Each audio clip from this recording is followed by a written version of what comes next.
At least us nasties have each other.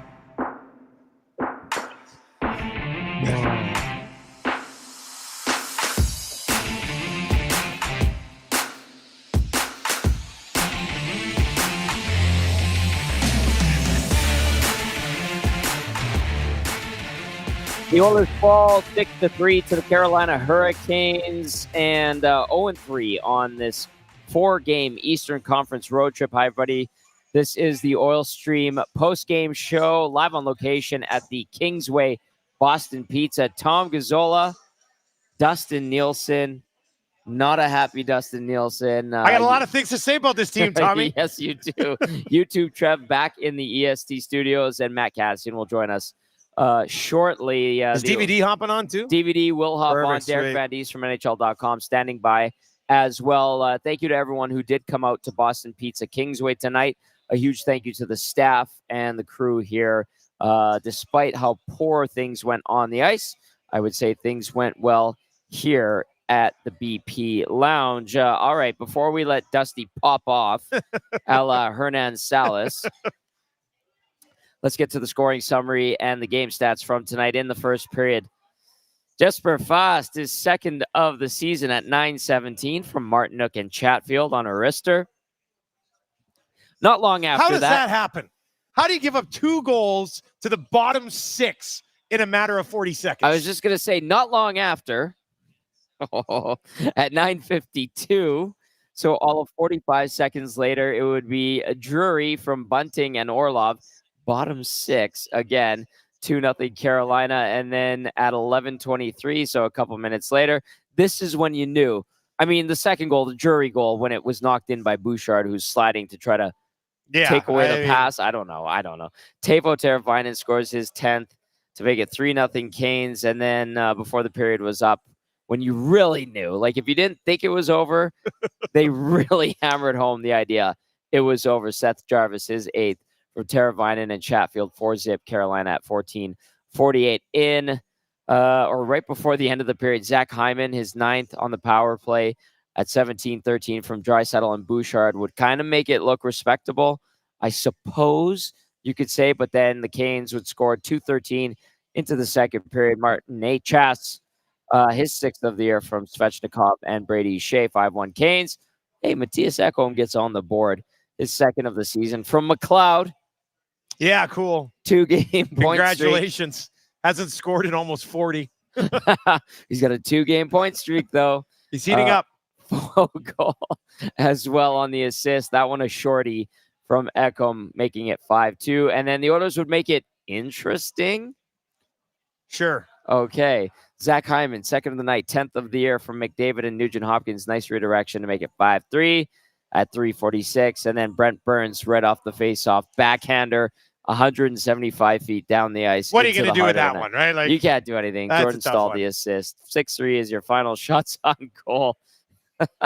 27-23 in favor of the Canes. Oilers win the faceoff battle 56% to 43. Edmonton's power play 1 for 4. The PK goes 5 for 5. Dusty? Yeah, I mean, there's a positive for you. Great. That's great. Hits 12-9, very soft game, and then block shots 20-18. Dustin Nielsen. Very soft game. Let us know your thoughts. Well, I mean, first of all, shout out to VLT guy. This guy's been here since we got here at 2:30. He's still over here. I mean, the guy's putting in a shift. He must be killing it. He's got to be up. Which is incredible. Yeah. For whoever's in there, Dusty just wants to go to bed after that. Dr. Gonzo, you're right. Yeah. I think, Spencer Jones says, ask Dusty if they think the team is doing well. No, they're not doing well. I mean, they couldn't even get out of their own way in warm up tonight. Oh my! Think about that. Like when you're wondering why the organization's like, what's going on with them right now? Darnell Nurse just gets banged up in for I guess put on a helmet. And double boogie knobs. And then Stuart Skinner, my goodness, Stuart Skinner slides all the way. Like, when's the last time you've seen that happen? I have never seen that. Like, it was a god awful mess. Now run through those goals and bring up the goals again. Sure. For you, anything. So I go to took my son to power skating. You did. I'm driving home. I get in the car at 0-0. It's like 6 minutes in. Stoff is already bitching about the officiating. Like, how many times you're gonna have to drop a puck? He was already on him for that. And then by the time I got here, and we're at Kingsway. Marshall's was up at Castle Downs. Castle Downs. It's like right a 10-minute drive. Yes. Not even 10-minute drive. It's 3-0 and the game's over. I walk back in here. It's like a morgue because all the Oilers fans are just shell shocked right now. We got a guy over there who he's with Jocelyn, who they were texting in pregame. James, yeah. James was wearing his Hartford Whalers hat, but he had sneaked in Oilers socks underneath. Yes. I mean, he's too ashamed to wear anything else because of the way that the team has played so far. And then, okay, so I mean, the 2 goals. How do you let the bottom 6? When was the last time the Oilers' bottom 6 struck for 2 goals in 40 seconds? Well, they barely got 2 goals the entire bloody season. They got 2 goals like last week in 40 seconds. No, not 2 even. Goals in general. In general, like, you know what I mean? Like this, we were like, yes, good job. So you allow the bottom 6 to basically get this team started. At that point, I mean, after the Drury goal, it sounded like Stoff on the broadcast was going to cry. I mean, he was done. And then the game was over. At the time I got here, he was just angry, which was actually kind of entertaining. He was obviously pissed off. Like the Teravainen goal. Tell me what they're doing on the Teravainen goal. Where's Cody Ceci going on the Teravainen goal? No clue.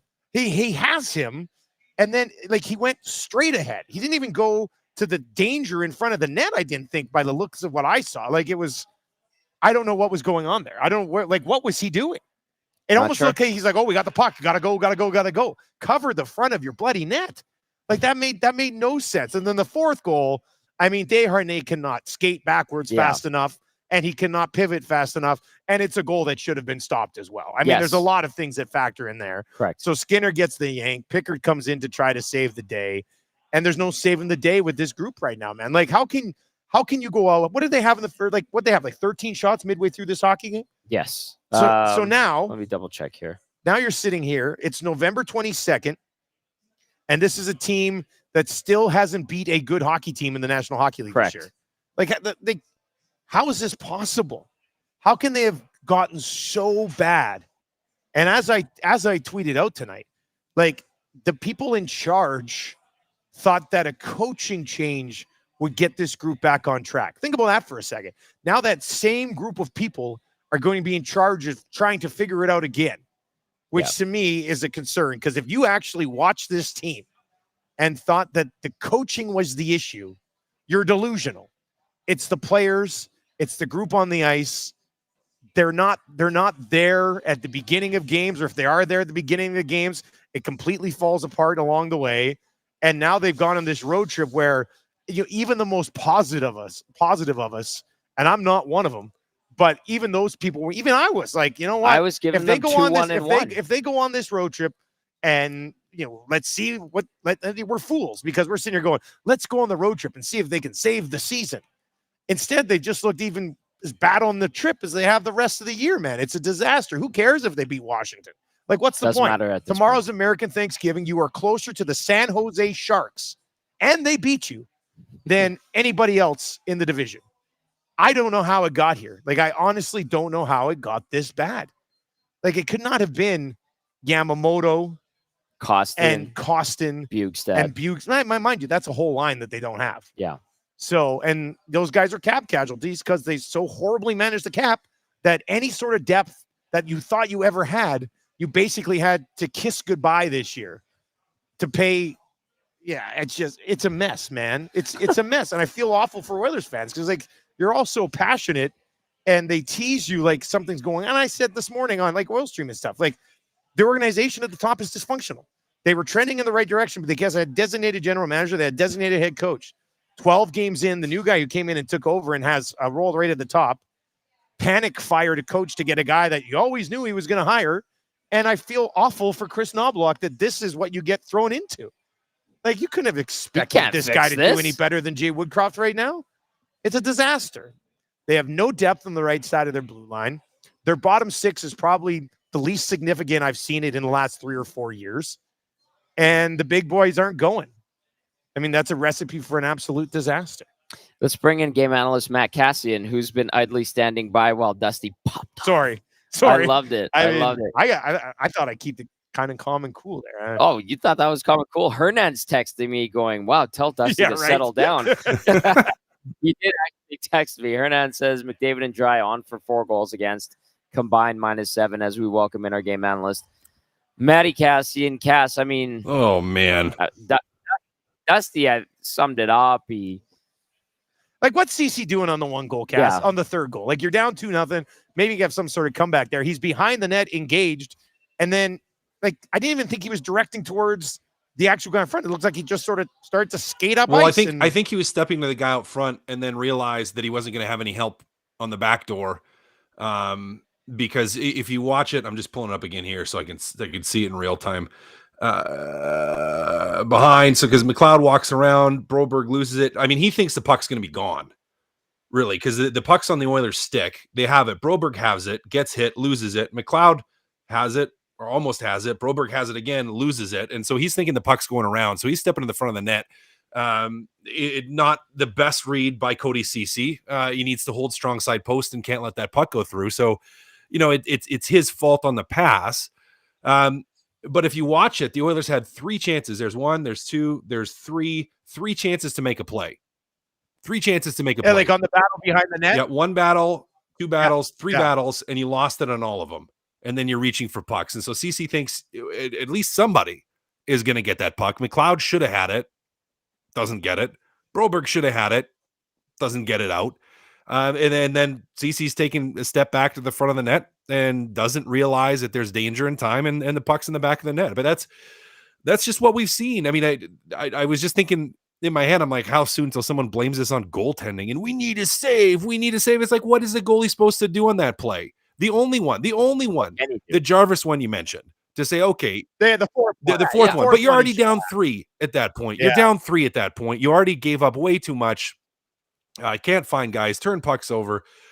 Like it's more of the same. It's more of the same. It just, I don't know what the issue is. I mean, coaching isn't going to fix anything. I don't think a trade fixes anything. I don't know. Mentally right now, this team is completely broken. And more I'm buying into the theory that the Las Vegas Golden Knights broke the Edmonton Oilers. Like Edmonton so badly thought they were. I don't want to believe that, I don't want to either. I don't want to. Yeah, but then, what else broke them, right? They broke themselves. But broke because of the loss, because they thought they should have won. Because of the loss to Vegas? Okay, well. Well, I mean, I don't know. Like, we're trying to. Like, how are they not capable of computing, adjusting their systems? But it's not the systems. It hasn't been the systems. It hasn't been the systems. Like Cass just said, Cody Ceci should know, being in the National Hockey League for this long, Cass, he should know that you stop on that post. Well, but he's anticipating one of his players is actually going to, that you have 3 chances that puck is going to actually make a play. Yeah. So he realizes it. He just doesn't realize it in time. And I think we wouldn't, like, if that was just 1 goal and the Oilers were winning, and that was a goal to tie it up or to go to 2-1, or the Oilers' record wasn't what it was, we'd look at that goal and we kind of go, okay, a little bit of a mistake here, misread. But it's just, it's you throw it on the pile, and the pile is so massive at this point of those type of errors where it's just like, how do they keep doing this? Because again, it's like 3 errors before that. Broberg gets knocked off the puck. McLeod doesn't get the puck. Broberg doesn't get the puck. And then you're scrambling and everybody's reaching, bending a knee, stretching, hoping that they can deflect a pass or get a stick in the lane. So like it guys, I just, again, you have to start buying into that theory. Blake Gibbon and Cassian giving Skinner another pass. I'm not giving the goalies a pass. But can you guys nobody gets a pass? Nobody gets a pass. Everybody gets a fail. No, it's impossible Everybody to give anybody. What I'm saying is you can't blame it on the goalies. But I mean, everyone's like, "Oh, just change the goalie. We need a better goalie." I'm like, that doesn't fix it.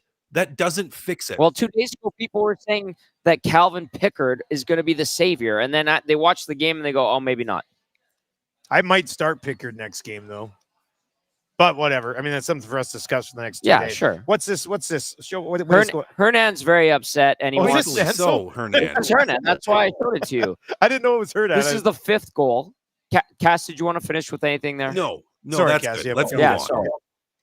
5th goal, Cass. Get it up. We're going to break it down. So 5th goal is the Nachas goal where he was able to tap it to himself and tuck it home. Kulak's stick gets caught. He reaches out and he gets his stick caught in the Carolina player behind the net. Yeah. So I don't know if that drags Kulak out of position. Yep. And everybody just thought Kulak. Is that what happened? He can't get stick on puck. Because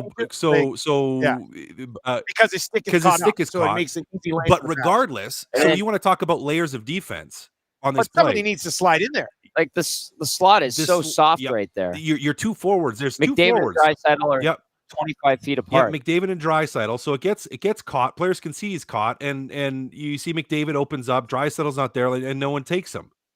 Like you don't have any help, because even if Kulak's stick doesn't get caught, his responsibility is to go to the guy in the corner. Forward's responsibility is to hold the front there, protect the dangerous area. Yeah, so Kulak's supposed to go force the guy behind the net, and he's again, if he has a stick, he's going stick on puck to try to take away time and space and force more difficult lane, force a pass around.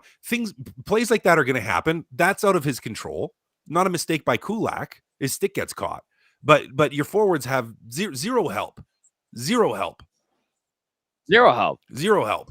Nate Chaz, like, boom, boom, one shot. He had time to get a second crack at it, basically. And even brought it in and tucked it. Flip home, So Nanso wanted to talk about that. I mean, at that point, I think the game was out of reach anyway. But still, it's another example of how bad things are going. I just don't know how a National Hockey League team leaves a really dangerous forward wide open right below and in between the hash marks. Like it's the same thing over and over and over again. Which, and Cass, you said, I mean, I think in the beginning of the year where we go, okay, well, what's wrong? Well, they're not burying things, they're getting chances, blah, blah, blah, blah. But now, like what you said when you first joined us, you said, just seems like a mental thing that they can't get over. To me, like a bad month and a half that it completely shoots your entire confidence can kill a season. Can it not? Like I feel like it could possibly kill a season when we sit here and go, it's kind of like mental issues right now. I think Cass is working with his kids on the camera right now. I think. Oh, there he is. Is that what you're doing, Cass? I lay the smack down. Kid. I'm like, oh yeah, he's on the camera into the bedroom right now. But yeah, I was just basically saying, when you say it's a mental thing, man, those are the types of things that you don't come out of this. Like this could drag on for an entire season. Potentially. From a mental aspect of it, right? Like that's what you worry about. That it gets to the point where they just can't get over it. Are they not at that point right now from not getting over it? Because playoffs are slipping through your fingers. Maybe already slipped through your fingers. It's darn close to being right gone. Guys, they have 11 points. Oof. No, man. They have 11 points in 18 games. So, Cass, dude, does the only thing that saved them is McDavid and Draisaitl getting on a heater? Probably. Because I don't know what else. How else are you going to do it? Right? The power play gets hot all of a sudden and just starts burying at a record pace again. Because what else is going to do it? What was the power play tonight? Power play was one for that first one they executed really quickly. 1 for 4. 1 for 4 tonight. But when they're down 5-3, they had a great power play opportunity. And you're like, to make okay, it close. with 12 minutes left, you're down 2. Past years, the power play gets one there, and that's kind of what spurns them on. Cass, what did you think of that power play in pretty much a critical moment? Well, first off, you don't want to be in positions where your power play has to go. I will say there was a part of me that get that power play that I'm like, oh, they could score here. Maybe they do it. That's what I thought. Maybe they do it, and maybe they find a way to win this one, and maybe this is the moment. But it doesn't happen. Like 780-218-9999. Cass, do we want to finish anything there? No, it's just like I just keep throwing up in my mouth a little bit. 780-218-9999. I feel like you're not the only one who threw up in their mouth. I don't know how you guys are going to do this all year. It's going to be a long season unless they for the longest time I was like, you know what this is going to be good. It's going to be like good for Edmonton Sports Talk from a content perspective. Sure. Because I expected them to start winning games at some point, and then every single game is meaningful the rest of the year. Now they got to get on like a 7, 8, 9 game heater just to get into the conversation of making those games meaningful for the rest of the year. Dusty, when we do a pregame show, maybe put it in the last week and a half. It's from a position where you're like, well, they should be able to do this. They haven't done anything that we expect them to. So I'm not expecting anything. Like, it's just like, like a wet noodle. And that's how they play. So when we go into pregame shows, we're just like, I want to bring this up. Right. This is David Staples. And Staples can be hard on the team for sure. He can also cover things a little bit. He tweeted out 20 minutes ago, love the Oilers' effort in the third. Gives me some hope. How in the world, how in the world can one period, when you're down by 5-3, 5-1 at one point in the game, how in the world, knowing that a team is just sitting back and trying not to blow a 4-goal lead, how in the world can that effort in the third period give you hope? Come on, Dave. Like, what are you talking about, Dave man? Knows better. There's no chance that third period gives you hope. This is the same thing as like when they won 3 in a row against garbage teams. You're like, look out, the rest of the league better be worried. No, they shouldn't. The Oilers have beaten 5 bad hockey teams so far this year, and that's it. There's 4, nothing. One of them Yeah, twice. well, yeah, they've beaten 4 bad hockey teams. Luckily, one of them twice. Yeah. Who are all still ahead of them in the standings. Yes. And one of them is behind them, if you can believe it. So I don't know how you watch the third period of that game and think there's hope. I don't know. I mean, I don't know. I'm sorry.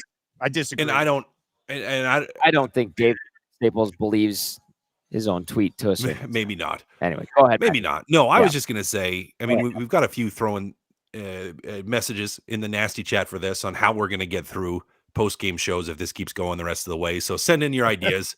Send in your ideas. I want to hear them. How do we get through this? How do we get through this? One from Sir Quack-a-Lot X. Celebrating losses for Celebrini. That's one way we could try to get through this. Which is I thought you were trading the pick. Right. Did I not hear that earlier? Well, I mean, that's like if you have a hope and heck of making the playoffs. Scary proposition. Yeah. Yeah. I don't know, man. Like, no, get Celebrini, then trade him for something. Maybe I don't know, but oh man, here we are. I was talking with Big Yuku's here tonight. Yes, and he said, like he's right over they're there. Like 3. We've been saying the same thing forever. It's like they need a goalie, they need another forward in the bottom 6, and they need defensemen. Yeah, like we've been saying the same thing for like 9 years with Connor McDavid. Like the team needs this, the team needs this, the team needs this. And what they've done is they've added forwards. They thought they added a goaltender, but failed miserably in the Jack Campbell signing, despite the shutout last night. And they brought in Ekholm, which really helped things down the stretch last year. I just don't know if I've ever seen a National Hockey League team look so good at the end of one season and look so bad at the beginning of another. I'm not even sure I've seen many teams in other sports do that. They've imploded. When you return your core. Like, it makes no sense to me. They've imploded. Cass, like if I say they have imploded, would you argue against that or no? Who can argue? David Staples might argue. But then if that happens, if he was looking at one period, I just surprised that he liked the third period. I like. Yes, they've imploded. You can't argue against it. How can you argue against that? They went from being a team that was on the verge of making the Stanley Cup final, had a chance to beat the Stanley Cup champions to make it to that final, and now we got this. I'm also going to throw this out there just in regards to Staples in the third period. Because if you actually thought that, like, the team really brought it in the third, it should actually frustrate you even more that they're in a spot where they were desperate for a win tonight. Yes. And if you like their effort in the third period, well, then where the hell was it in the first 40 minutes? You know what I mean? The game was over in the first 40 minutes. Congratulations, you tried hard when the game was over. Why not try as hard when the game is hanging in the balance in the early stages of the hockey game? Like, it just, to be honest with you, if you like the third, I'd even be more pissed off about the game tonight. Because you just can't continue. I just don't know where the sense of urgency is. Like, we've seen this team down the stretch last year and into the playoffs where they could play a high-paced, high-tempo, urgent game where they actually looked like they cared about getting back to the front of their net and covering people. And it's just gone. It's gone. And I'm not sure how you get it back, man.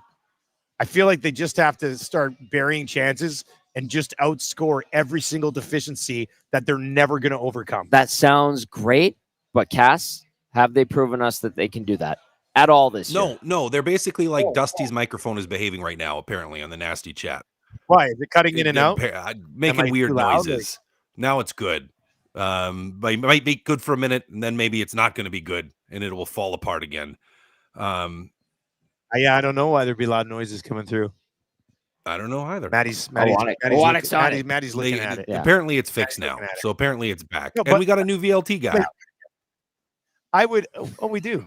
I would say this though, Tommy, like, yes, we have seen them do that because they did it all of last season. They did. Like, the only time this team ever has success is when they're outscoring their issues.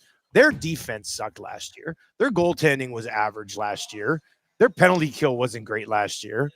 This is a team that when they win hockey games, they just win this game 6-5 last year instead of lose it 5-3. Okay. So we know they can, but they're not even doing that this year. Okay. And they're not. And we go, why aren't they? And then Cass, we did it like a deep dive. I can't remember, a couple of games ago, but it's like your identity every year as a team gets reset, right? You're not always the exact same team every year. And this team, even though a lot of the players are exactly the same, doesn't have the same mentality as the group that went to the second round last year or went to the conference final the year before. They're not. How though? It's all the same guys. Cass, if I'm not articulating that properly, please help me out. I think you understand what I'm saying. Well, you as a team, you have to form an identity every year. Now, when you have a returning core of players, it should largely stay the same. It should largely stay the same. Through exhibition, there was, we didn't see these kind of problems in exhibition, but you don't have the full team for all the games. You have 2 or 3 games, really 2 games with everybody, and that's it. And right at the start of the year, I'm like, okay, well, maybe they're missing Ekholm a little bit. He's hurt. They don't quite have the swagger. But he comes back and he hasn't been the same either. So it's just, it's like they forgot who they were.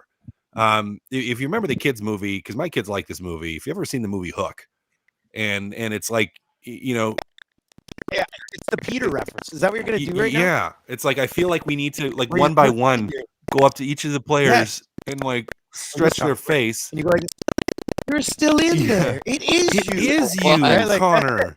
It is you, Leon. Like, and maybe I said that exact thing on my show today. I didn't see that part. I love that you brought that up because that's exactly what I said. Like, you have to dig into the fat face of Robin Williams and see if Peter's there. Like who is? Are you still in there?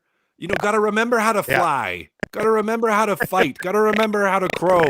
Bangarang. That should be. You know what? Maybe that could be the turning point. Is they all get Bangarang T-shirts printed. Maybe that's it. Maybe that's what they need.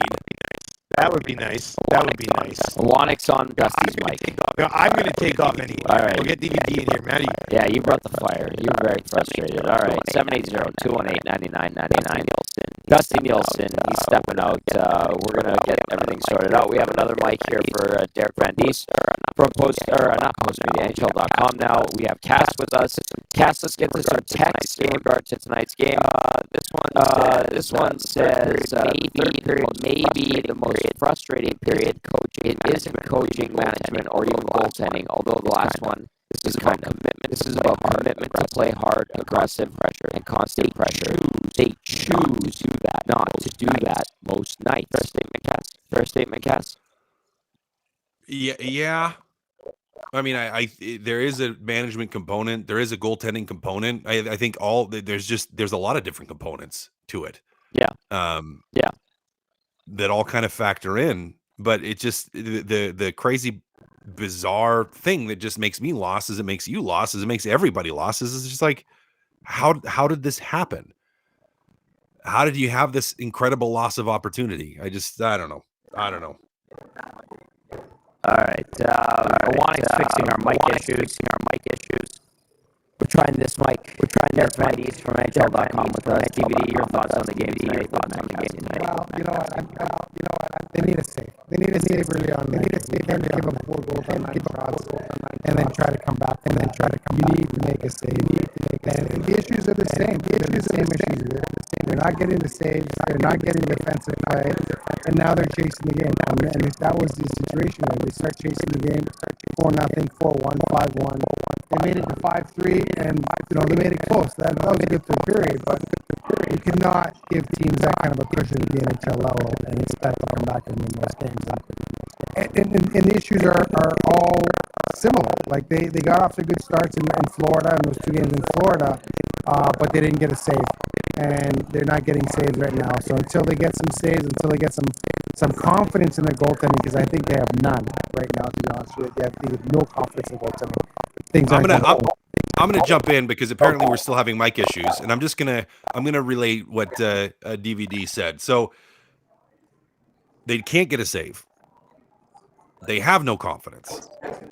They're not getting the big plays when they need the big plays. They're not making the little plays when they need the little plays, and it's just a team that's absolutely self-destructing. Absolutely self-destructing. So, I mean, I lean towards disagreeing, blaming the goalies things on this one tonight, because again, like, what are you supposed to do when it's a tip and a rebound and the puck's at the side of the net and your defensemen don't pick somebody up? What are you supposed to do in a 2-on-1 that goes across the ice twice? Like, you're just letting passes through. It's continual issues and continual defensive issues time and time and time again. And those defensive issues are starting in the offensive zone. They're starting in the offensive zone. We haven't talked about it tonight, but what was Matthias Ekholm doing on the one goal, trying to spin at the tops of the circles in the offensive zone, hoping that you're going to find somebody? And all of a sudden, and you're the defenseman, so there's not a lot of guys behind you jumping into the rush. It's not like you're playing with a team of stalwart defensive forwards that are going to recognize what's going on. I mean, they're jumping into the rush. And so now you have a 2-on-1 going back the other way. It's just you continually are making these mistakes that are just costing you. They're just costing you. And I don't care. I don't care what your expected goals for are. I don't care what your chances for are that you're not burying. The reality is you're not burying them. The puck's not going in the net. And when it is going in the net, typically it's when you're already down 3 or 4 goals and you're just hoping to get back into the game. But the other team has the control and they're sitting back. And even like, yeah, and DVD talked about the third period too. And it's like, yeah, the third period was good. They played better. They played with some urgency. But you're also playing against a team that completely sat back, that wasn't trying to take any chance offensively. It wasn't trying to push the pace. It wasn't trying to accomplish anything. Like you were handing these games to teams on a silver platter, absolutely handing it to them. And if we go back to Florida, if we go back to Tampa, you have a great start. Great start. You score a couple goals and then you just serve it up and say, here you go. Take it back from it. We don't want it. We're not going to establish our game. We're not going to impose our will. We're not going to play with authority. We're not going to do any of the things that we do when we're actually playing confident and actually playing well. We make one little mistake and then we compound that with another little mistake and then compound it with another mistake. And then we make a big mistake on top of that. And it just completely falls apart. So this, it's just turned into an absolute mess. It's turned into an absolute mess. And again, like you want to say, okay, well, we could shake things up a little bit. How are we going to shake things up? We just have to shake it up. But at this point, can we even be sure that someone shaking it up is going to do anything? I don't know. Because you pulled the levers that you can. You fired a coach who is, in my opinion, a good coach who wasn't the issue. You send a goalie down to the minors to try to send a message to the veterans on the team about consequences. That doesn't work. And you keep finding ways. You keep finding ways to lose games. Ray Man 72 says they can't establish because they have no idea what it is. And to an extent, that's true. Like they don't know what their identity is. But the bizarre thing is that they should know. They should know what their identity is. It just completely falls apart. Shrubber and the Canucks broke the Oilers. Maybe it was like, a little bit of a fracture from the Golden Knights. And then that first game where they got absolutely stomped and then were kind of just tried to brush it off instead of doing something about it. Maybe that's what did it. Reg Dunlop, bring in Babcock. No, no, bad idea. Yeah. Very, very bad idea. Tommy, make sure you give me a signal because I'm monologuing here when you're good. Okay. Feel free to jump in because I've been ranting. Buddy, you're getting a lot of praise in the nasty chat. Thank you to everyone in the nasty chat. Cass, fantastic work. as Awanik was fixing the audio issues. I hope they're okay now. Let us know if they're much better. I think we're doing okay. Cass, you can hear me okay? I can hear you good. Okay, good. I think we're all right. Cass is a hot little tamale right now. YouTube, Trevor, we okay? Yeah. On my end, it's weird. Everything's sounding good over here. It's just through YouTube right now is where we're having the problems. But right now, you're sounding good. Yeah, says we're sounding good. All right, Cass, great work. That was a passionate rant, diatribe, all of that. Well done, sir, as per usual. All right, let's bring in Derek Van Dies. Our mics weren't working when you hopped on, so all that fire you had, bring the Latino heat. You're not Hernan, but you are Chilean. No, it was good. It was. I agree with everything you say, Cass, and you're right there. It's the thing that I think that's infuriating, that's frustrating for Oiler fans is that they keep making the same mistakes. It's like they're not learning from their mistakes. And they say, you make a mistake. Everyone makes a mistake. That's fine. But you do it again and again and again and again. That's when it becomes an issue. And, I think that's what we're seeing right now is we're seeing the Oilers make the same mistakes defensively and leave the front of the net. They're not tough enough in front of their own net.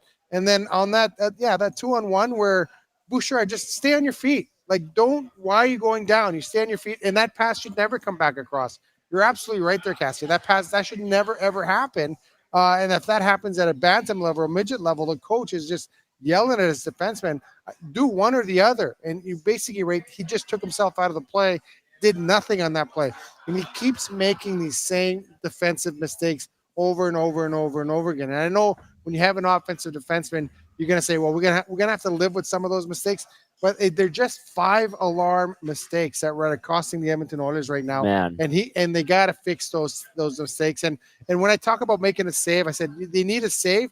They needed that save at 3-0. They needed that save to keep the 4-0 goal out. That's the save they needed to keep it at 3-0. When it gets to 4-0, then that becomes too high of a mountain to climb. And it's those situational saves that they're not getting when they're pushing and they're not getting the big saves. And I think right now, those are the same issues, and they just keep creeping over and over and over and over again. And you can go through the game planning, and you're picking out the same issues every game. Well, here we are again, Cass. Yep, exact same issues every single game. It's Groundhog Day. It's Groundhog Day. 780-218-9999. The microphone should be good to go. And Nasty Chat, let us know if there's any issues. We'll keep tabs on everything. Looks like Awanik got everything fixed. Cal in the park wants to know, Tommy, I asked the questions before. Cup or bust? Too much internal pressure and put the target on their backs. No heart in this group of players. Cannot even call them a team because a team works together. Cass, how much longer? Like we've talked about inside the room. DVD, you and I are in the room every day when the team's in town. You're on the road with them sometimes. For the most part, bless you, they're okay. They seem to be in cohesion. It seems to be all right. Yeah, but that's media in the room. That's media in the room. It's okay. That's media in the room. How much longer? I'm setting this up until the Fishers start to show without media in the room, and then how much longer till when DVD and I are in there next week can we start to pick up on stuff? Cass, you played, and that's why you can separate the two. I can't imagine it's going to take much longer if we keep going this way. I mean, and to a certain extent, I think you started to see it, like you saw it. I mean, we talked about how last game, post game interview, McDavid, I thought he looked like he saw a ghost, and it's like you have to be getting to that point now. You have to be where those cracks are going to start to show. How can it not? You have 11 points on the season. 11 points on the season. How can the cracks not start to show? I mean, they have to, Tom. They have to. And to be frank, if they don't, that almost worries me even more. That almost worries me even more because it's like, well, what are you saying here? Are you just accepting or like what like it's just a mess, guys. It's a mess. Absolutely. And I can't imagine that they're going to be any kind of positivity or any kind of spin. I mean, you just have to deal with it or you have to. You most likely are going to be seeing those cracks show as one of my kids is peeking through the door trying to see what dad's doing when they're supposed to be sleeping. All right. I have a question for you guys. Derek, you and I covered the Decade of Darkness. Mm-hmm. All right. We were in that room all the time, every day. Everybody here has witnessed the Decade of Darkness. I was getting texts from people in and around the organization saying that the feeling now, there is a desolation to it, and it's different than the Decade of Darkness.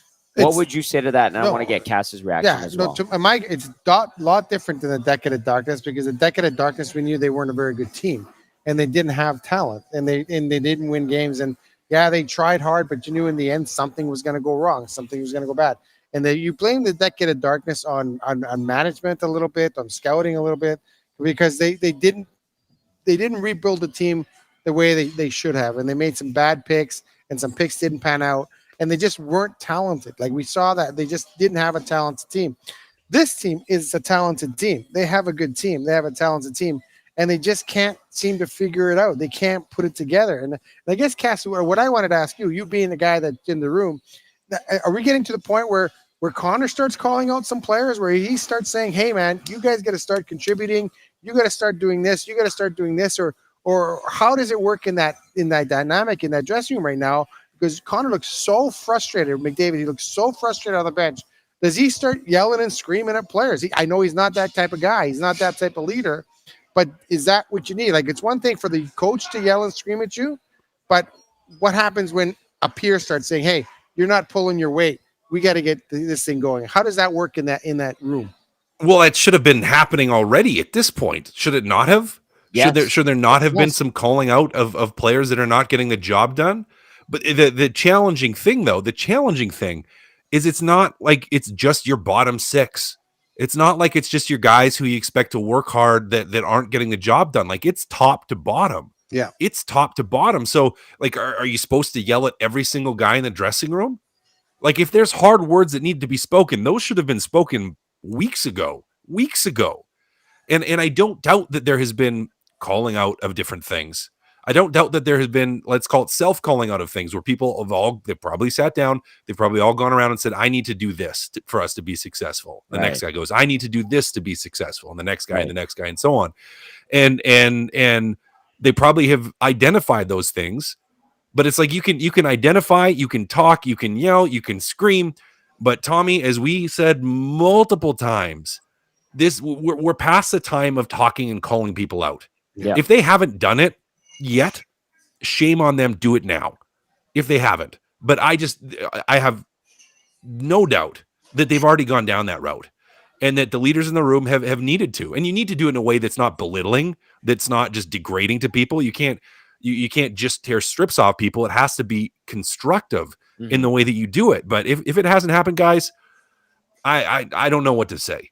I don't know what to say. You've got a coach fired. You had a guy sent down. You've got 11 points. Like, it's past put up or shut up time. It's past just say the right things time. You actually have to go do the things you say you're going to do and successfully do them. 12-1.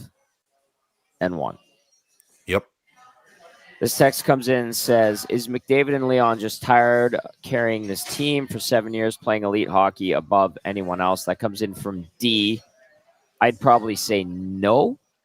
Derek, what would you say? And then Cass, what would you say? No. And it's funny though. I watching that game today, I'd say no, they're not tired. They want to keep playing. They want to keep doing things. But I think teams are approaching them differently defensively. I think you've had 8 years to kind of come up with a game plan of not necessarily stopping them, but maybe defending against them and limiting against them. And for some reason, I see those guys now have to go through 4 or 5 guys to get to the net. They have, it seems like they're backing off and say, okay, we'll let them come at us, but then we'll kind of play tight defensively when those 2 guys are on the ice, and then we'll worry about scoring when they're not on the ice. I don't know whether they've figured it out, or they're just in pouring over, hours and hours of tape, they have figured out something to kind of limit those guys. Because they're not being as effective as they were years ago, and, No, and you see that not in even McDavid, not even months ago. Yeah, exactly. And you see that with. I mean, I can tell you what teams are doing. They're just going, don't take any risk. Yeah, don't take any risk because the Oilers are going to give you opportunity. Yeah. You don't have to work for your opportunity. You don't have to work for it. You don't have to go and create. You don't have to stretch. You don't have to, try a high danger pass that might turn the puck over going the other way. It's like, no, just play extremely simple and you're going to get opportunities. And their goalies aren't playing well enough that when you get those opportunities, the puck's going to go in. And then we're going to have the lead. They're going to have to try to stretch more. And same thing, just sit back, be patient. Or sit back maybe isn't the right word. Be aggressive on their defensemen because they turn the puck over all the time.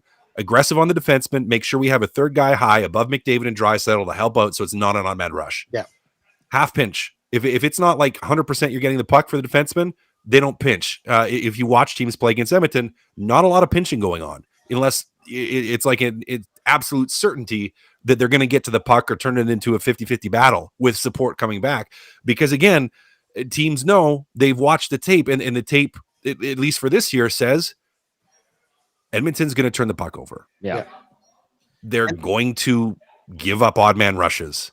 So just play tight defensively, play smart, play simple, don't do too much, and we're going to be fine. And that in the past is the reason that Edmonton has had trouble with teams like Los Angeles, like Carolina, where they're teams that generally play a really disciplined game. That's why they've struggled against Vancouver this year. Teams that play disciplined, that play patient, that wait for an opportunity instead of forcing it. They're absolutely eating this team alive because they can't play defense right now. They can't defend the rush right now. They turn over the puck in bad areas right now. Like they're just doing all the things that teams that wait for opportunities love to feast on. The turnovers, Cass, are just something else. And this year they've taken it to a whole new level in the worst way.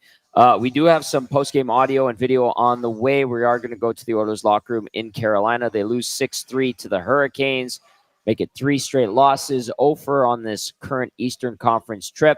780-218-9999 is the number to text in if you're listening via TuneIn. Thank you, as well as our audio stream on Edmonton Sports Talk. And then if you're watching on the YouTube channel, thank you. We appreciate it. Nasty chat humming like crazy right now. Tom Gazzola and Derek Van Diest live on location at Boston Pizza Kingsway, where we had a watch party. And then you've got Matt Kassian, our game analyst, back in his satellite studios. All right.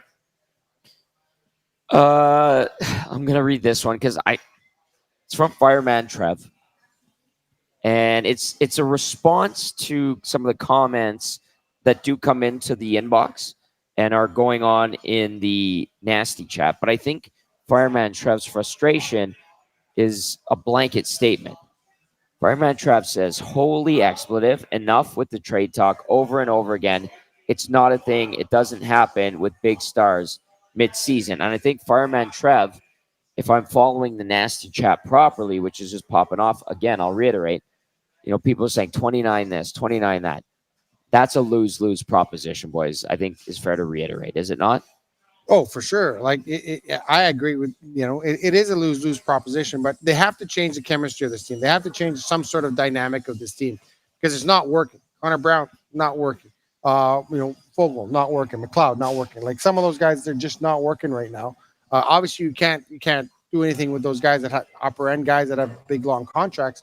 But right now it's just you got to try and tinker and find combinations, and it's not working right now. And they try to tinker and find combinations all the time. That's the frustrating part is like you can't find the one that works, and the one that works doesn't consistent, and that's an issue right now. Like, and my concern is when Cass, we were talking about other teams play these guys tight. They play these guys. They make the simple plays. The Oilers don't do that. There was a couple of times we were watching the game where they could have just rimmed the puck back in the zone and continued to forecheck, but they make the cute passes at the blue line, or they'll make a cute pass at center, or they'll bring it back around. They make cute passes at their own blue line. It's just they don't seem to be playing straight up. When you're struggling, you got to play straight up hockey, and you got to get back to the basics, and the Oilers aren't doing that, in my opinion. Yep. No, I agree with you completely. There's been a lack of urgency and a lack of clarity about how to get back to those basics. right? Like, I mean, we want to talk about the jump in the third period, sure. But where's that jump in just, you know what? We're just going to go straight up outwork this team. We're going to go straight up play harder than this team. We're going to be more physical than this team. We're going to do whatever it takes to beat this team. Like, we haven't seen that. We haven't seen that. And at this point, with this record, we should have seen that already. Yeah, I agree. There was a text that came in the nasty chat that responded to my lose-lose with trading Draisaitl. Like, you're going to get fleeced, first of all. Yeah, you're in a position of weakness. Season. And then the follow-up to the comment, how is it lose-lose? And what was said was, he's leaving in a year and a half anyway. I don't think he is. Well, if he isn't, I think, name me the last time, when they traded Patrick Roy, how did that work out for the Nordic, for the Canadians? Didn't work out well. It worked out great for the Colorado Avalanche. When they traded Joe Thornton, how did that work out well? Like, when you trade your star player, usually the star player with a team that gets the star player usually works out a lot better than trading away your star player. Yeah. I can't remember a trade where a star player was traded away and the team was better off for it during the season. Yeah. It just doesn't happen. So it doesn't. You're right. It doesn't happen, which is why you can't and shouldn't do it. Lose. All right, Cass, how long do we have you for? Do you need to take care of stuff? Or I want to watch a little bit of the video here. Okay. I want to watch a little bit of the video. Then I'll go deal with the sick kids. They'll be okay for a couple more minutes. All right. We're going to do that. Keep the nasty chat going. We appreciate it. Thank you so much. Hit that like button and subscribe if you haven't. We're on the march to 6,000 subscribers on Edmonton Sports Talk. YouTube Trev back at the EST studios. Who is up first? We've got Ryan Nugent-Hopkins coming at you hot. Here he is, Ryan Nugent-Hopkins. To such a slow start tonight. I mean, we were just slow with the puck, slow with our feet. We I mean, if you play long enough against these guys, you know that they start fast and put the puck behind you and make you work for it, especially early in the game. We talked about it, and I mean, obviously, it just wasn't good enough to start. It's tough to get behind 2-3 goals on a team like this and expect to come back. Everyone talked about how important of a road trip this was for your group. You guys had a 3-game winning streak. What do you think you're not seeing from your team right now that's not allowing you to see some positive results? Well, I mean, we're just not finding ways to get the job done at the end of the day. I mean, I thought Tampa played really well, didn't find a way to win. Florida, pretty even game. Same thing tonight, obviously just a poor start, and we're trying to claw our way back the whole game. So, yeah, I mean, there's not a lot to say. We just got to have a good skate tomorrow and try to have a big win on Friday. Any consolation in the third period? An awful lot of quality looks, not just shots, but good looks in the third. Yeah, I thought the way we pressed was good. We gave ourselves a chance at least. I thought we were putting pucks behind their D, making D turn. That's a good D core back there, but you put pucks behind and put pressure on any D core, it makes it a tough night, and we did that in the third, but we need to understand that that's how we're going to win games, and we need to do that for a full 60. All right, there was Ryan Nugent-Hopkins. Not a lot there. I mean, I don't think he was going to bring a lot of fire. What say you? Via the nasty chat says, can't wait for all the draft talk and mock drafts before December. What say you? Sad, but possible. Sad, but possible. Anything, Cass, that you gleaned from Ryan Nugent-Hopkins? Because I didn't think there was much. It wasn't much there. Yeah. Wasn't much there, guys. Okay. Anything, Derek? I kind of feel bad for Ryan Nugent-Hopkins. Well, he's just going out there. For 12 years, he's been paraded out there to make excuses for this team for losing, like, or for however long he's been. Like, it always seems to be 13 years. 13 years is like, okay, let's talk to Nugent-Hopkins, and he's got to come out here, and he's got that face, and he's got to say, well, we just didn't have the intensity. He's just trying to figure out answers himself, and we're trying to figure out those answers.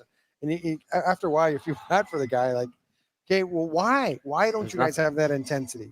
We get it. You didn't have that intensity come out. You guys are in a hole here, and you should have that intensity come out. Like, what is the problem? And I think, like you asked, we saw that you didn't have that intensity. You saw you didn't have the legs in the first period. But the question is, Why? What is the problem that you guys aren't starting on time? MB texts in the nasty chat says he doesn't even know what they are playing bad, that they are playing bad. Well, yeah, I think everyone knows why, but I just like what is the issue here? Why aren't we starting on time? Like, why are you got to be down 4-1, 5-1? The game was over by the third period. Like the person who asked the third period, were you encouraged by it question, that's a Carolina Hurricanes beat writer probably, or someone from Carolina asking that question. They don't know to the extent that anybody in Edmonton does how bad the situation is in Edmonton. And they're just trying to get a quote. So that's where that question comes from. Yeah. Just to explain it. And we all know it was moot point at that juncture of the game in the third period. It was over. The Oilers were beaten. They had a goal or two, and it didn't matter. The power play that they had could have brought them back to life. Didn't happen. They scored on that power play. It's 5-4. Sure. And suddenly, okay. And this team last year would be come back. Like last year in this position, everyone was like, "Oh, they're going to score. They're going to score 1, 2, maybe. They're going to have a good third period." Yeah. And it just that's gone. That's out the window. And the power play is not getting those timely goals. And something's wrong with power play. It's the same 5 guys, just they're not figuring it out. It's falling to the middle of the pack. All right, YouTube Trev, who do we have next here? The people in the nasty chat are wanting Coach Chris Knobloch, so that is who they're going to get. Here is Coach Chris Knobloch. Perhaps putting a full 60 together. Where's the concern level at when you kind of start as slow as you did tonight? Yeah, no, we didn't give ourselves any favors there. Made it harder for us, and I just see a lot of guys who are working hard, do care, are so worried about making mistakes, and ultimately it's paralyzing us and holding us back, and just not playing with our instincts. And yeah, we just have to get away from it. And you see on the third period where we had nothing to lose, we just went out there and played a really simple game. We were fast and very direct, and we dictated a lot of the play. So we just have to more of that. Coach, you talked about making mistakes. How do you maybe coach that out of your group? I don't know if there's coaching as in the systems, make sure everyone's doing the right things and being in the right spots. And whoever has the puck, he knows his outs and he knows where his support is so he can make those plays. So I guess the coaching part is getting those guys in the right spots. But a lot of it's just feel, knowing when to hold the puck and what the next play is going to be. But if we can get all the guys together, moving in sync, and that'll certainly reduce the mistakes. That second intermission, was there anything sort of specifically said, or just a realization that we got 20 minutes to try and get back into this, and that's why we saw what we saw from your team? Yeah, no, there was a message. It was simple, it was direct with the guys, and whether it was what I said or probably one of the leaders what they said, I think they just put the first 40 behind, and like I said, there was nothing to lose. There was very difficult to come back in a game like that, but I thought we had every opportunity to. We had a lot of good scoring chances, and their goalie made some saves, and we had a little opportunity there at the end of the game. Unfortunately, we didn't get the puck on the face-off, but there's things to build off of from the third period. What did you make of the Darnell Nurse situation? Kind of what you knew about it, if you expected him to be out there. It was a bit of a crazy warm-up into the beginning of the game anyways. Yeah, it was very, very ironic that I was just the night before, or 2 nights before, when we were in Florida, I asked Stewie how long, or if he never wore a helmet for warm-ups, and he said, no, I always wear a helmet for that. And very unfortunate, just puck, and we saw it on the video where puck came off the crossbar straight into him. We had a player come down and had him on call in case we were going to dress him. And he obviously had some stitches and some work done, and he was able to come out after the first shift.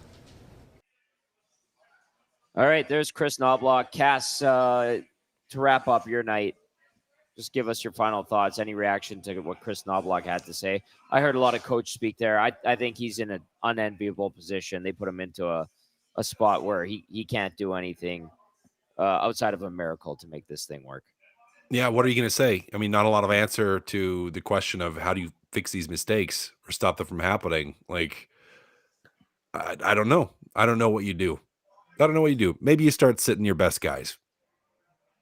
Maybe you do. Maybe you do something. I don't know at this point. I don't know at this point. I don't know what you do. I guess I haven't known for a while, and I just every game we go into it, Tommy, and it's like there's this little glimmer of hope just because I look at the roster. I'm like, they have such potential to turn it around. Yeah, but it's just not happening. So I mean, I don't know what the way forward is for this group. Tommy, if they can't win on Friday, like if they go over on this road trip like that, how can you not look at the season and say it's done? That's over. They're finished. Now the crazy thing is, as much as I say that, part of me is like they still have the ability to go on a 14-0-1 heater and be right back in it. But every game that ticks by that they're not winning, it takes away from that a little bit more, makes it a little bit harder every single time. So I don't think there's a lot of answers. I don't expect we're going to get a lot of answers from interviews. I mean, that was a lot of coach speak again, but gentlemen, if I was going to start, I mean, it's like the Al Pacino speech. How does that any given Sunday speech start? Like, they're all in a place right now, and it's a little hot, and it's not where you want to be. So, I mean, they have to find a way to pull themselves out, claw themselves out. No one's going to do it for them. No one's going to do them any favors. No one's going to do Knobloch any favors. No one's going to do this team any favors. At the end of the day, every single guy inside of this room, as much as we have said this already, has to find a way to be better, to simplify, like Knobloch said, simplify their game, to play fast, and to find a way to win. Cass, no big deal for Friday's game because the Washington Capitals have won 5 in a row. Yeah, they're easy. on an 8-1-1 tear, and they are 10-4-2. So that should be a cinch in an afternoon game on American Thanksgiving. Yeah. Right? Yeah, easy. Just easy. Cass, fantastic stuff as always. Go take care of those little ladies, and we'll catch up with you Friday afternoon. Great work, my friend. Thanks, guys. Have a good one. That is our game analyst, Matt Kassian, helping us break down another Oilers defeat 6-3 at the hands of the Carolina Hurricanes. I was gonna go into something there, DVD. Yeah. It's moot point right now. I think the line Cass was looking for from any given Sunday was from Al Pacino when he goes, we could heal as a team or we could die as individuals. And I think that's what the Oilers are here right now, is that they either heal as a team or, die as individuals. And that's the situation. They got to figure it out. Another tough game. Yeah, they come back 0-4 from this road trip. And you look at that schedule, and it's not getting easier because they're looking up. They're looking up at everybody. They're looking up at Anaheim, who they get on Sunday. Yeah. They're looking up at Vegas. They're looking way up at Vegas. Look way up. That's sort of a Friendly Giant reference. And then you got to go to Winnipeg. Not easy. So it's not going to get any easier. The Capitals figured it out. They got off to a slow start. Ovechkin figured it out. He got off to a slow start. But I've been with the Oilers in Washington. I've been in that building a few times. Not an easy place to play. Tough place to play. They got a great fan base there. The fans feel like they're right on top of you. So that's going to be tough to kind of try and pull one out there. But hey, no one's going to do it for them. They have to kind of figure it out on their own. No one's going to do it for them. The cavalry obviously isn't coming. You're not going to get much help. No. So they got to figure it out on their own. And if they don't, then it's going to be a long, long season. All right, we do have one more interview to get to. It is Evander Kane following the Oilers' 6-3 loss at the hands of the Carolina Hurricanes. On the other side, can you talk about how difficult it is to maybe come back from such a slow start? Well, I mean, we had a terrible start. So anytime you give any team, whether they're good or not very good, 4-0 lead, it's tough to come back from. What attributed to the slow start, you think? No energy. They were faster. They kept it simple. We couldn't handle that pressure. We didn't handle the pressure well at all, and they capitalized on our opportunities. Probably going to sit on this one for a few minutes. How does a team as a collective move on from an effort like this? Good question. Good question. I think we just have to focus on the next game. It's been redundant. It's been, the same kind of message after a lot of games this season, too many games this season. So move on, get ready for the next one. It's been redundant. Yeah, that's to sum it up. It's been the same. It's funny because a lot of people, gave our friend Mark Spector some heat for question he asked the other day, and I think he phrased it wrong. I think he meant to say, "Would you rather win 2-1 or 7-4?" As in saying, "Would you rather have a shootout or would you rather keep things tight, play the game the right way?" Connor McDavid. Yeah. But people keep saying, "Well, you keep asking them the same questions. You keep asking them the same questions." But it's the same issues every game. It's the same issues, and we're asking them. I know they're trying to figure out how to resolve these questions. No one seems to have the answers for them, but you'd think the guys in the room would try and figure it out. But yeah, it's the same questions because it's the same issues. We're seeing them time and time again. They're not losing games different ways. They're losing games the same way all the time. Yeah. And so, and the thing that's the frustrating part about it to me is the defensive zone coverage and the defensive zone effort. Lack thereof. Yeah, or lack thereof. Is because they're still kind of looking around and which is the guy that's going to score the goal, and the guy that's going to score the goal is standing in front of the net all by himself. There was a goal today, I can't remember which one it was, where a guy had a lane right through the net, and no one. Was that not the Jarvis goal? Was that the Jarvis goal where he just took the puck and he's like, "Oh, that was the goal." That didn't count, the 6-1 goal. Yeah, whole goal where he took the puck at the blue line and he had a lane right to the front of the net and he shot it and went through. Luckily for the Oilers, that was offside, but that's another situation. We're all looking at each other going, why aren't these guys protecting the front of the net? What that's basic stuff that they're not doing. And I think that's the frustrating part about this hockey team right now. I saw a couple of texts. We're going to wrap up here right away. So if you want to get a text in, 780-218-9999, Tom Gazzola, Derek Van Diest, live on location at Boston Pizza Kingsway, where it was supposed to be a nice night. And those who showed up were having a good time. Until the Oilers started losing. Jocelyn and James were having a good time. Although James, I think, had Oilers socks on. Jocelyn, a Canes fan. Shout out to them for coming out. Really appreciate it. They are AM nasties. So don't give them heat by any means. All right, let's read a few texts and then let's say goodnight because we got to do this all over again Friday afternoon against the Washington Capitals team that's on an absolute heater. And this Oilers team is back in the you-know-what. This text says, boys, how about the shutout by Campbell? Looks like the weight of the world off his shoulders. How much is the pressure the market put on by the group contribute to the players' confidence? You know what, Derek? I'll flip that to you because you've covered this team longer than I have. You've seen guys who played in the 80s, 90s, 2000s on this team that have dealt with this market more than I have. What would you say to that text about looks like the weight of the world is off of Campbell's shoulders? How is the pressure or how much is the pressure from the market put on the group contribute to the players' confidence? This guy played in Toronto.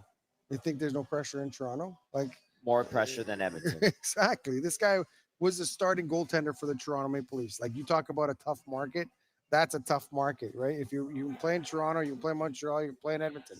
So I don't know. I don't buy that. He knew what he was getting into. That's why he signed the big contract. And, it's a good sign that he had a good game in the American Hockey League, but it's the American Hockey League. Let's be honest. He's going up there against American Hockey League shooters. That's a lot different coming up and playing in the NHL. There's a reason why those guys play in the American Hockey League and the other guys are playing in the NHL. So I'm glad that helps him get his confidence back. But yeah, no, I don't buy this, the pressure of playing in the market. No, everybody has pressure to perform at their job, whether you're playing hockey or you're doing a trade or you're doing anything. Everyone has pressure to perform at their job, and I'm sorry, you have to be able to handle it. Like I don't buy that pressure. I think it was Karl Malone had a great answer when someone asked him about that. Someone said to him, "Well, is there pressure being an NBA player?" He goes, "This is not pressure. Pressure is having a factory job and raising 3 kids in a family and then finding out that factory is going to close in a month. That's pressure." Okay, this is a job that they get paid well compensated to do. So no, I don't buy this. Oh, there's so much pressure in this market. They can't. Hey, that's what you got into. In another barring a line from The Godfather, This is the business they've chosen, Yeah. and they got to go step up and play it. I don't buy the pressure the pressure argument. There's a lot of other people getting up at 6 a.m, working 12-hour days, to put bread on the table to feed their families. That's pressure. These guys, they got to figure it out. No, I don't buy the pressure market at all. He played in Toronto. It was a hot seat in Toronto. It's a hot seat here. He should be able to handle it. Yes, it is a unique market, but not insurmountable by any means. And you know what? You put it into perspective nicely there. I wanted to read one from Jasmine. Jasmine says, you know who's to blame? Coach K. Why the hell didn't he pull Skinner by the second goal? And he keeps this guy in still after the third goal. Oilers are scoring, but they are losing to the deficit. Do you guys remember Hyman's inspirational briefing after a loss 2 years ago? The boys need to hear that. Yeah, they need some kind of spark, Jasmine. That's for sure. All right, let's get to the player of the game, brought to you as always by Damon Bunting Remax Elite. Damon Bunting Remax, consistent, top producing, one of the best in the city, as well as among Remax realtors. He and his team would love to help you find the right home or make the move from your current one. He's community driven, understands what it takes to make a difference in our city. Check him out, DamonBunting.com, or visit him on Instagram. Damon Bunting Real Estate is his handle. YouTube, Trav.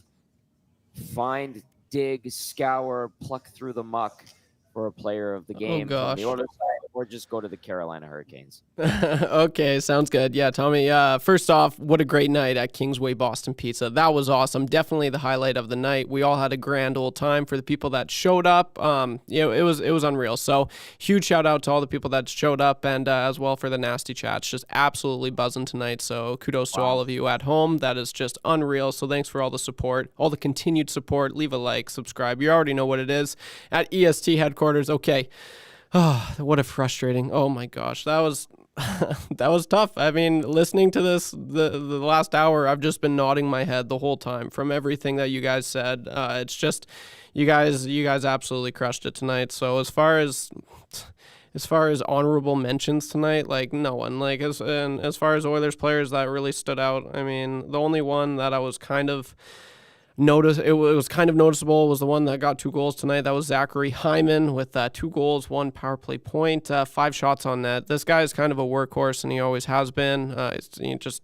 He'll always give it his all, and that's why the Oilers went up and got him a few seasons back. So Zachary Hyman, he is your Damon Bunting player of the game, and just not a lot to choose from. It's just so disappointing. I don't even know what to say, guys. No one knows what to say at this point. It was super frustrating watching that, but he chimed in 2 goals tonight. So he is your Damon Bunting player of the game, and I'll leave it at that. That is all I got for tonight. Well done, buddy. It was good to see you here at BP's. Your old crew was happy to see you, and it was a good time overall until the game started and things went sideways. DVD, some final thoughts. I mean, they get another crack at it on Friday afternoon. We're going to do a watch party. That's going to be interesting in itself. We'll be at our EST studios, but I honestly don't know. I go into these pre-games, and Cass says you get that little glimmer of hope. Mm-hmm. I have no expectations. I'll watch the game, and whatever happens, and we discuss. That's how I look at it now. Yeah, well, I think it starts in net. Like if they get a good goaltending performance, maybe they can kind of build on that. But to me, right now, the team has no confidence in their goalies, none. So every time someone shoots the puck, they're holding their breath, and they're scrambling, they're running around, and it's right now. That's where it starts. And if you can get some confidence in your goaltending, maybe you give Calvin Pickard a chance to run with the ball here a little bit, because Stuart Skinner, that was the idea. Sending Jack Campbell to minors, give the ball to Stuart Skinner, let him run with it. It's not happening for him right now. Maybe Calvin Pickard can kind of help them out, but I think it kind of falls on management now. They need to help this team out. I'm sure the players are saying, hey, help us out. I know they're painted in a corner with the salary cap. No, they've been painted in a corner with a lot of things, but hey, that's why those managers get a lot of money. That's why those guys are making millions to manage this team. So I think there's got to be some pressure on those guys right now to help this team out, because if they keep status quo, then what is that saying? Insanity is doing the same thing over and over and again, waiting for different result. That's what's happening here, and it's not gonna happen. Yeah, Steve via the nasty Nasty Chat says any trades tomorrow. I don't think so. No, not American Thanksgiving. So No. there won't be There's till, no games tomorrow yeah, either. it won't be So till Monday. it's gonna So be a quiet day, and we'll regroup for Friday afternoon. And boy, thank you to everyone who tuned in and texted in, because here we are again. This is probably what we're going to be discussing Friday afternoon. With that being said, a huge thank you to the whole staff and crew here at Boston Pizza Kingsway. To those who showed up tonight, we appreciate it very, very much.